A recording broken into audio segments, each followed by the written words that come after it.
All right. So this is the fifth day of DFIRmas. So I'm really excited to get started. Thank you for everyone joining us. I'm Amy Moles, host of the DFIRmas podcast, and we are here with Manny from Bitmines. So Manny, can you just Okay. introduce yourself and tell us a little bit about your how you got started in digital forensics? Yeah, sure. So I'm Manny Kressel. Some of you might know me from conferences. I started in digital forensics back in 2006 when I was with Gwinnett County Police Department. I was working the road, and then I was in detectives, and we had one of the officers leave and go work corporate. So I was kind of like next up in the list. So they asked me to go into the lab, and then I was in there for a little bit. Got trained by Secret Service, NW3C. Went to those classes. Um, Secret Service was to me that was the biggest plus. So I was in there uh, for pretty much the rest of my career there at Gwinnett County, and then since then I moved on, and then in 2018 I started Bitmines with the intent to provide like the best custom hardware, best solutions out there for people to process data, do DFIR as fast as they possibly can. So right now I'm in my 17th year in forensics. Wow. Yeah, So you've seen it all. it, I've seen time fly by. We still had floppy drives in the machines when I was there. That's so funny. Floppy So drives. tell me a little bit about this holiday sweater. Where did you Oh get it? yeah, I had to go a little bit crazy. I had to go a little bit overboard just because that's kind of how I am with stuff. I sewed in lights. I got an M here for Manny. I got these sleighs on the side here with like the candy canes. I'm not gonna lie, you look like a Christmas transformer. Yeah, right. I I love didn't it. think of that. I said yesterday I felt like Emperor Ming from Flash Gordon. Like when I was when I was growing up, like Flash Gordon. Anytime that came on HBO, I was watching it. But yeah, I Yeah, just I had to go. changed I changed my little sign out because I know that your wife has her own coffee company, so it says Right, fa la la latte. right. And like right before the show, my la la latte fell all over the place, so it was really Oh, great. Yeah, yeah. I was like, Right, right. so appropriate. Yeah. So awesome. Well, I love the holiday spirit. I think it's great. This is probably one of the best sweaters I've seen. So congrats. Yeah, thank you. So in terms of some of the trends that we're seeing in 2023, can you kind of talk through I guess, what you're seeing in terms of a hardware related perspective? Yeah, for me it's kind of an existing problem, and it's been an issue for a while now, but I think just the volume of data that examiners are facing to process and get through efficiently in order to get results out to, other detectives or customers, whatever field you're in. That just seems to be the reoccurring theme that I see over and over again, and I hear people talking about over and over again. Like Apple just released the iPhone 15 in September, and I think you can get a 2 terabyte now.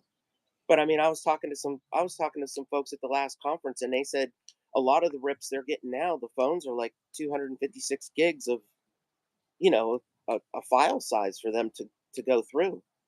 So not only is it like the time that it takes to acquire the data, then you have processing time. So it's to me it's the reoccurring theme is just what do you do with all this data, whether you're triaging it or whether you have to like pick and choose what you think. Or and it from being in law enforcement, some agencies have a policy of they get just a certain number of images or a certain number of videos, if you're working CSAM, and then that's it, like they're cut off. But if you have to provide all, if your agency says give us everything, I mean, you're kind of stuck. You don't know what you're going to get. I'm putting 20 terabyte drives in these systems. I can only imagine if somebody goes to Walmart and they buy a 20 terabyte drive and you go out and serve a search warrant, and you're sitting with like two or three of those phones.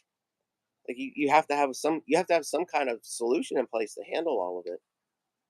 Yeah, so we talk to a lot of people, and their pain point is always data processing. So, are you facing that from a different perspective when you're building these machines? Like, how are you? I mean, obviously, you don't have to give us the secret sauce, but like, And I, how are you combating that?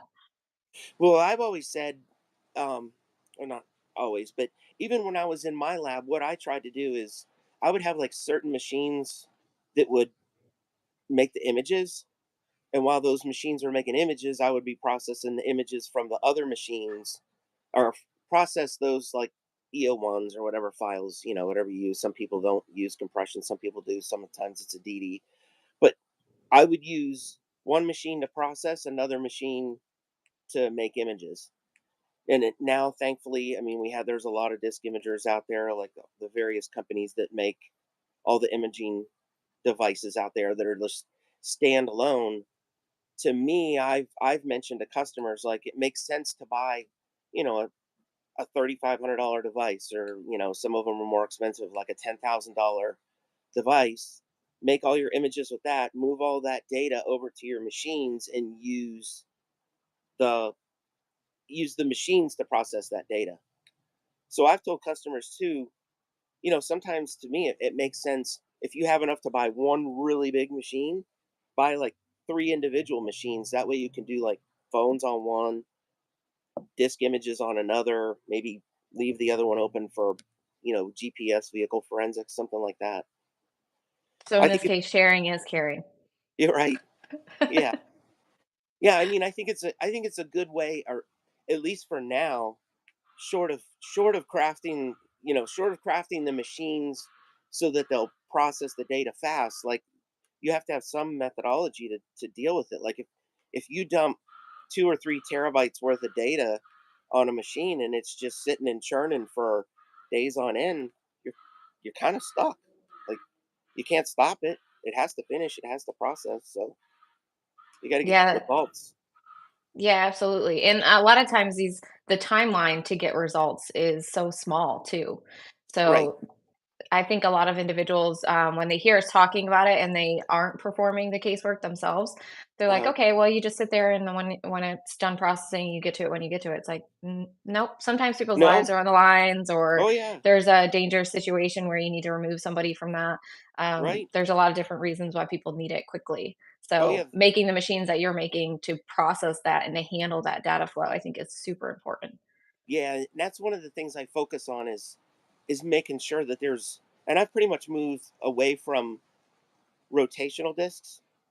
I mean, I'll still put like an 18 terabyte drive in a machine just so you can store data and have a repository to store images and whatnot. But I've kind of moved away and just gone all solid state. Like, that's just the way to go, regardless of what you're using for processing. Like, if you're whatever you're using for your forensic tools, like, it's just going to run faster on solid state NVMe rated SSD. Yeah, absolutely. So in terms of like specific hardware technologies, what do you like, what's your prediction and what's essential in digital forensics?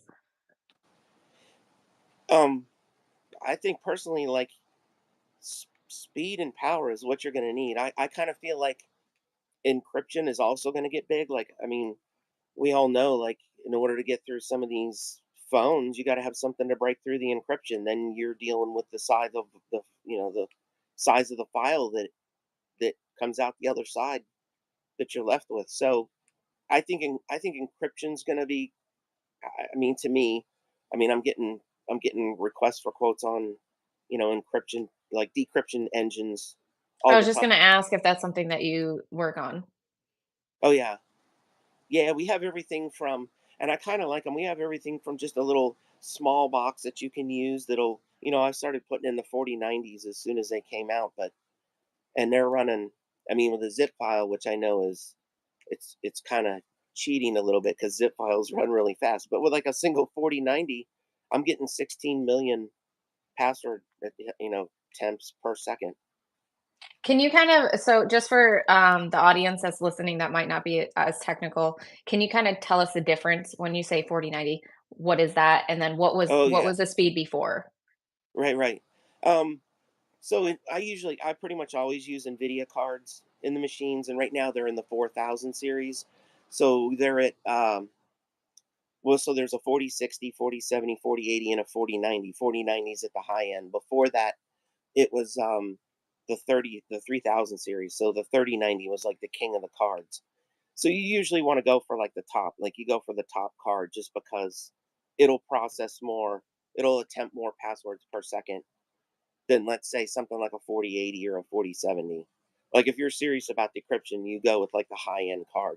So for a 3090, I think they were doing like roughly 11 million on a zip file, whereas now the 4090, I mean, it's a solid 16 million per second, That's insane. which is good. And I like the little smaller, I like the smaller chassis just because, some agencies, they don't have a ton of money and they need a solution. Like we can't just have, suspects running loose and, you know, that, that need to be off the street. So if they don't have a lot of money, I like the little system because you can use it for decryption. It's a small, little box.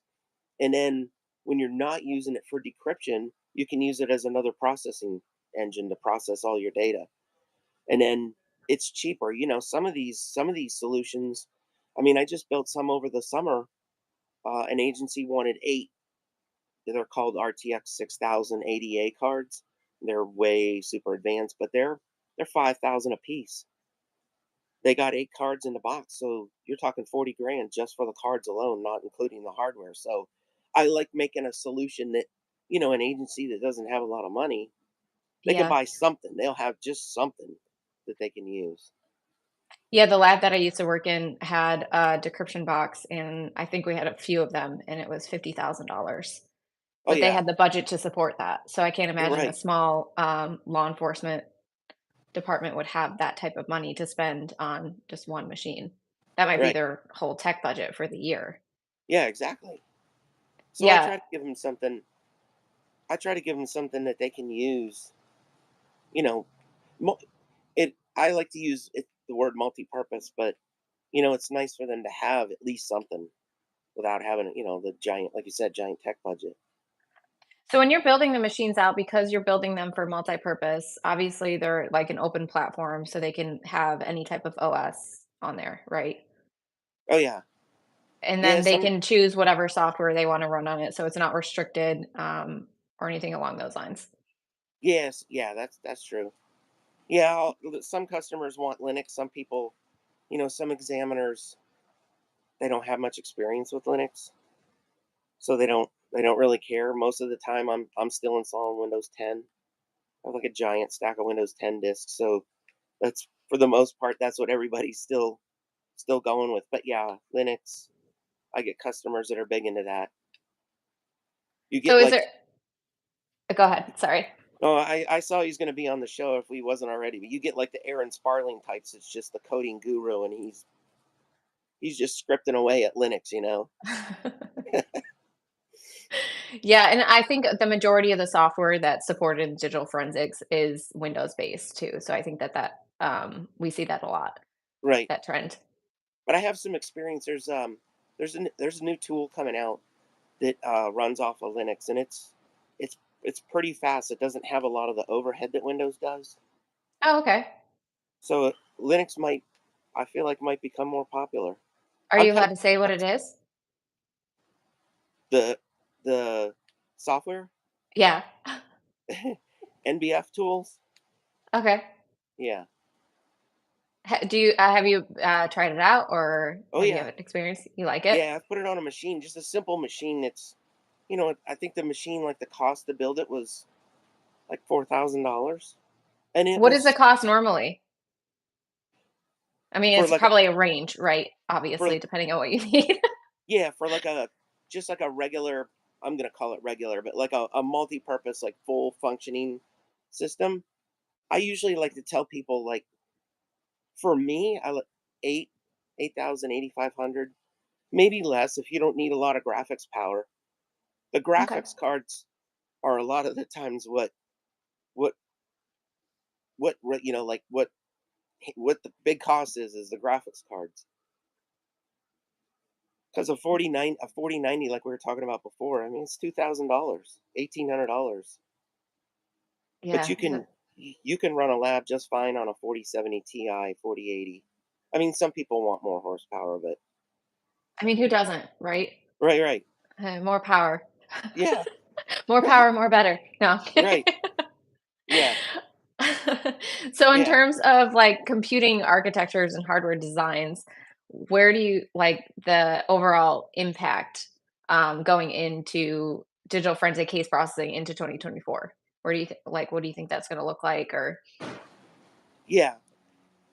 I mean, I've always said, because here's the thing, like when we started out in our lab, we were just they I like to call it, it was, I think it was a retrofitted storage closet, might have been a janitor's closet, but they didn't have the little sink at the bottom, that they always drain the buckets out in. But like a so lot of step us, up.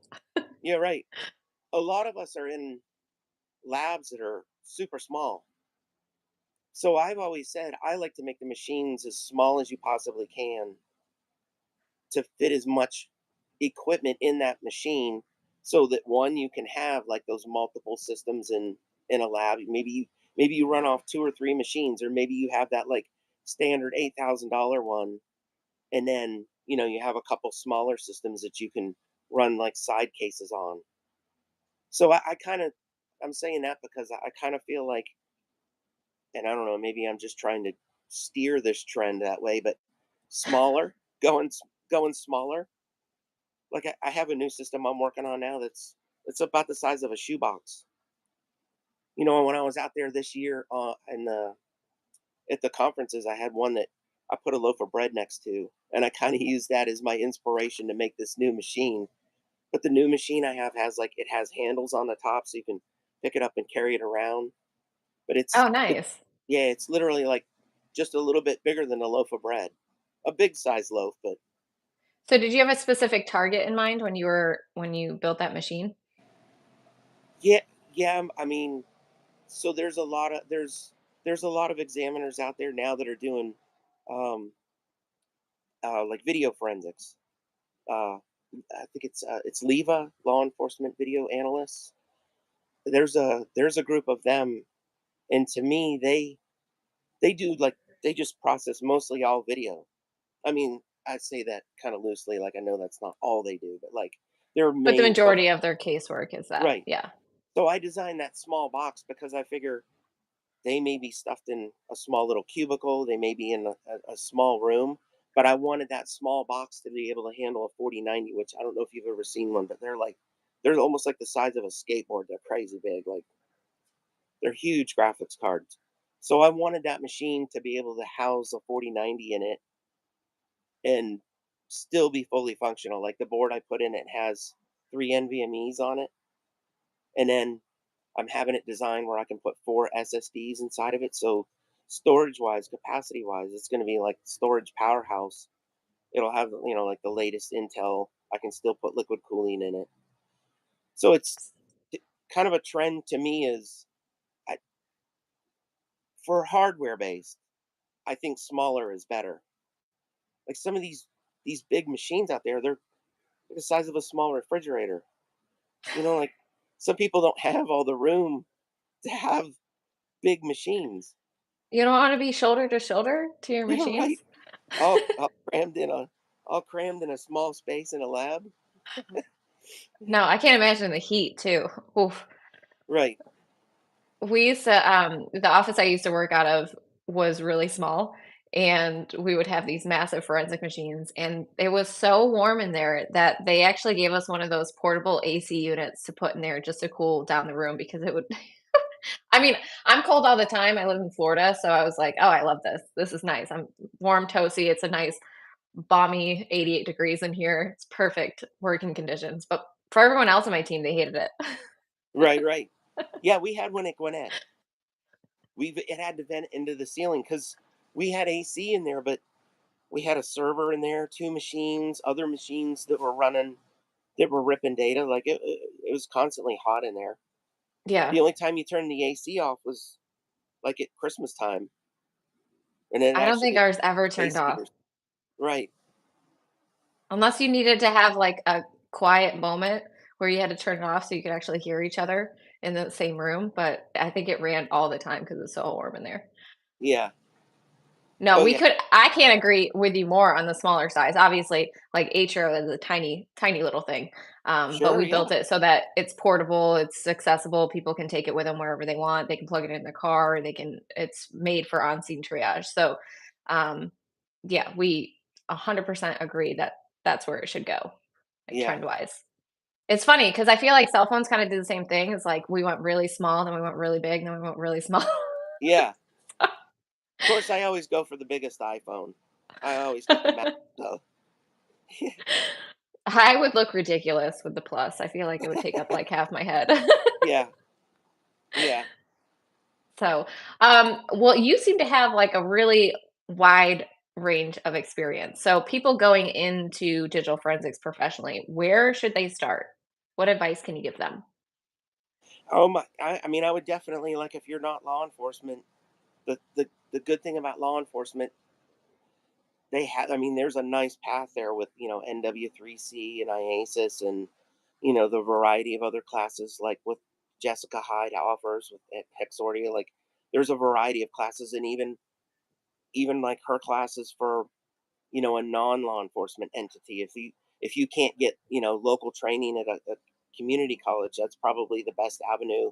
There's a lot of stuff out there online that you can look at that are some tutorials that are out there from a lot of the examiners you and I know that have been in the industry a long time, and they're starting to put stuff out on YouTube, and just start watching it, start learning. I mean, the one book I purchased that really saved me and really helped me understand was Brian Carrier's File System Forensics. Oh, Like yeah.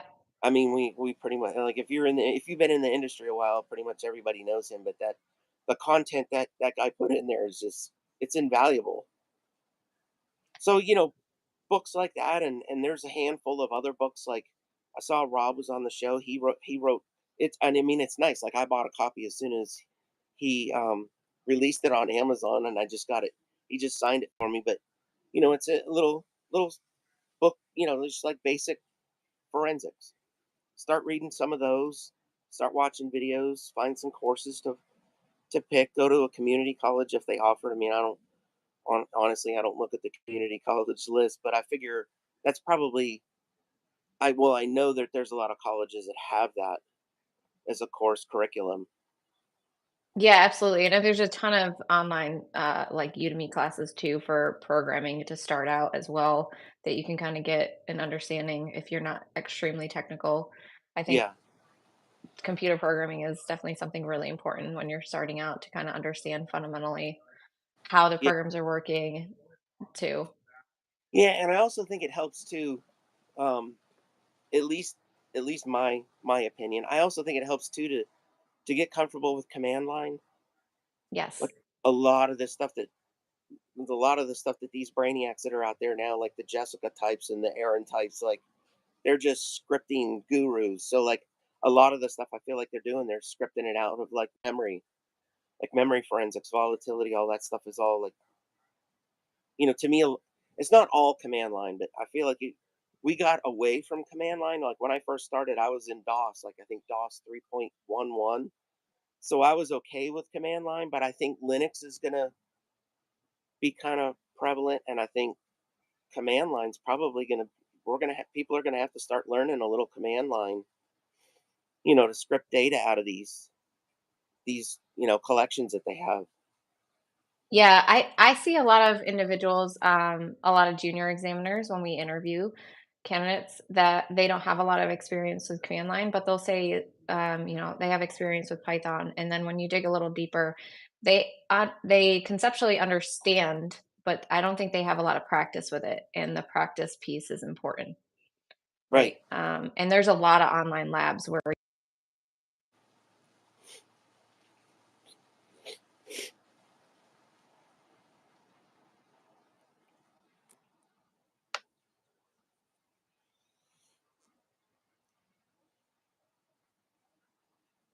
Uh-oh. I think we lost Amy or she lost me.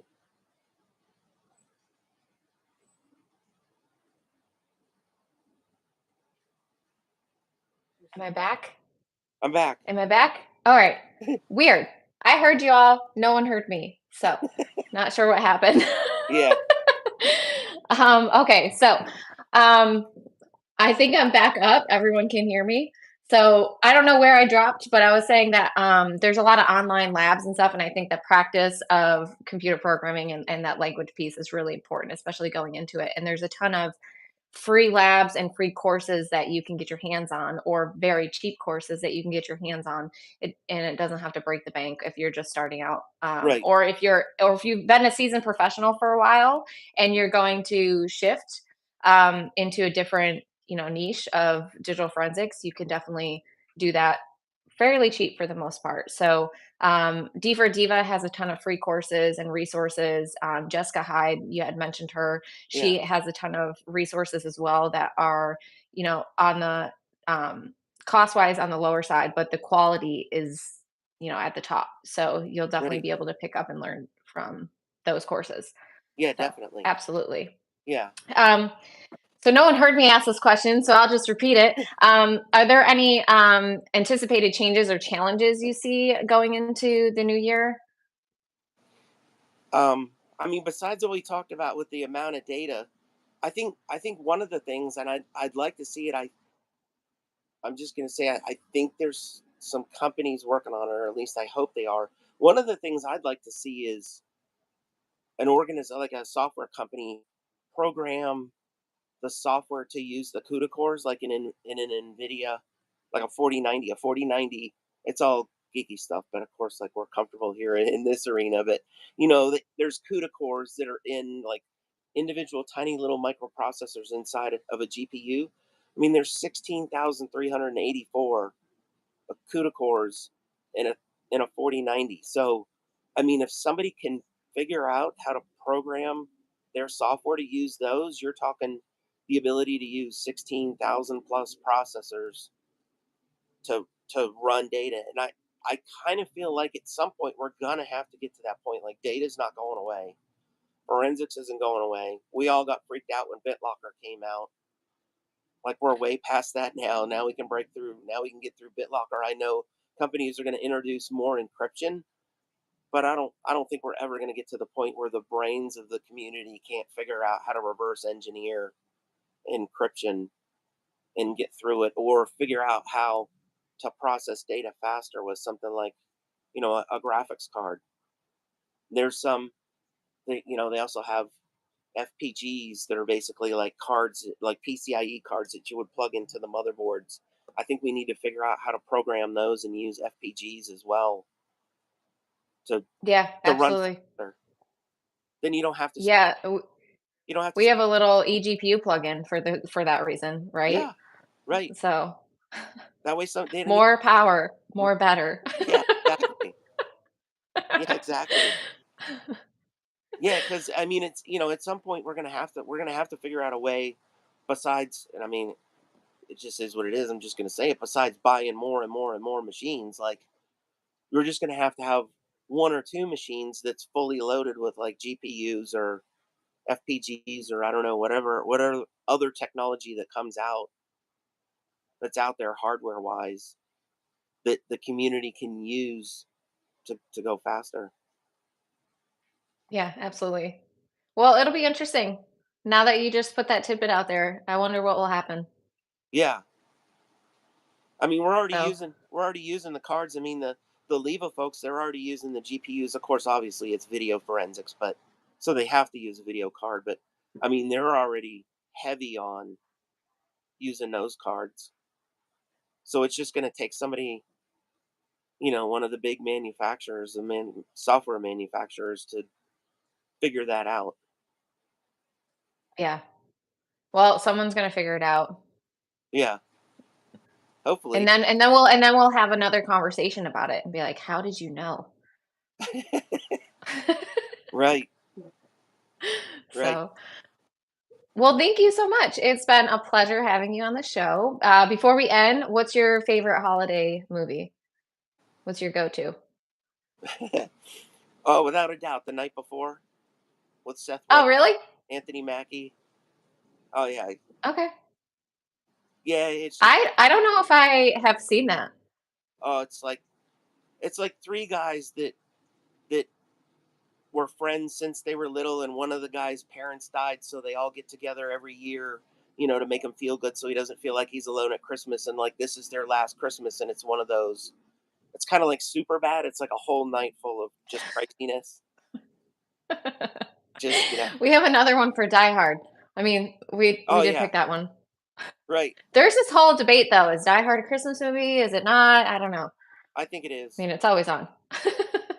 I Yeah. think it is. Somebody else just told me too. The old Batman Returns with Michelle Pfeiffer, Michael Keaton.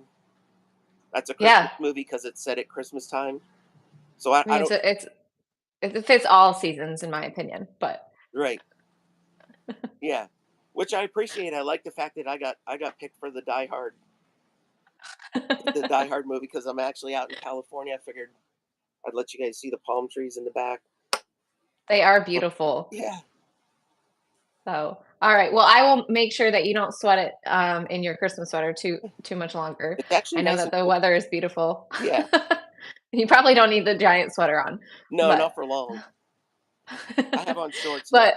but we'll enjoy. Thank you so much for joining us. It was really Yeah. insightful. Yeah. And then for everyone listening, tomorrow we have Alex Bergoni Briggs joining us on the Oh 12 yeah. days of DFIRmas. So that'll be good. Yeah. That'll be excellent. So, all right. Well, thank you so much. All right. Appreciate your time. All right. Thank you. All right. All right. See ya. Thanks everyone. Happy holidays.